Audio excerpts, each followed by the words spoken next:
একটা ঈগল পাখি এখন পাহাড়ের চূড়ায় বসবাস করত। তো সেই ঈগল পাখিটি এখন সেই পাহাড়ের চূড়োয় 4টি ডিম পেড়েছিল। তো সেই 4টি ডিমকে রেখে সে একদিন খাবারের জন্য বনে গিয়েছিল। তো সে যখনই বেরিয়ে গিয়েছিল তার কিছুক্ষণ পরেই হঠাৎই একটা ভূমিকম্প হয়, আর সেই ভূমিকম্পের কারণেই তার একটি ডিম গড়িয়ে মাটিতে পড়ে যায়। তো সেই ডিমটি এখন এসে পড়ে একটা মুরগির খোপের সামনে। তো রীতিমতো সেই ডিমটি এখন মুরগির খোপের সামনে পড়ায় মুরগিটি এসে তার সেই ডিমটাকে কুড়িয়ে নিয়ে তার খোপে চলে যায়। তো সেই ডিমটিকে কুড়িয়ে নিয়ে যাওয়ার পর তো সেই 4টি ডিমকে মুরগি তা দিতে লাগলো।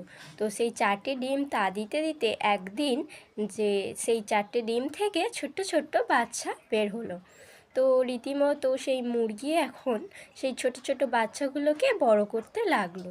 তো তার সঙ্গে সেই ঈগলেরও ডিমটিরও ছোট্ট একটা বাচ্চা হয়েছিল, সেই বাচ্চাটাও বড় হতে শুরু করলো। তো যখন তারা প্রায় একটু বড় হয়ে গেল, তারা এখন বাইরে বেরোতে শিখেছে, তো তখন এক ঝাঁক ঈগল পাখি এখন আকাশ দিয়ে উড়ে যাচ্ছিল। তো সেই ছোট্ট ঈগল পাখিটি এখন আকাশে ঈগল পাখির দল উড়ে যাওয়া দেখে তার সেই মুরগি মাকে জিজ্ঞাসা করলো যে আচ্ছা, ওরা যেভাবে উড়ে যাচ্ছে আমরা কেন সেভাবে উড়ে যাচ্ছি না? তখন মুরগি বলেছিল যে আমরা তো মুরগি, তাই আমরা কখনো আকাশে উড়তে পারি না, ওরা ঈগল পাখি তাই ওরা আকাশে উড়ছে।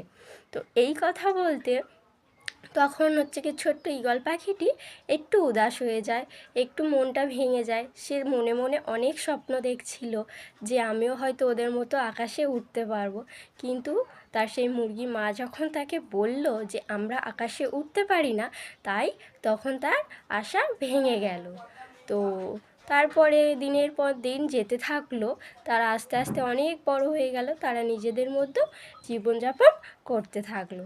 তারপরে হঠাৎই আবারও একদিন তার মনে হলো যে সে কেন আবার আকাশে উঠতে চাইছে। তো তখন ফের তার সেই মুরগি মাকে জিজ্ঞাসা করলো যে মা, আমরা কেন আকাশে উঠছি না, আমাদেরও উঠতে সাহায্য করো। তখন মুরগি হেসে বলেছিল যে আচ্ছা, সত্যি কথা বলি, তুমি কখনোই উঠতে পারবে না, তুমি হচ্ছে মুরগি, বলে বারবার তার স্বপ্নে তার সেই মুরগি মা ব্যাঘাত ঘটাতে থাকলো।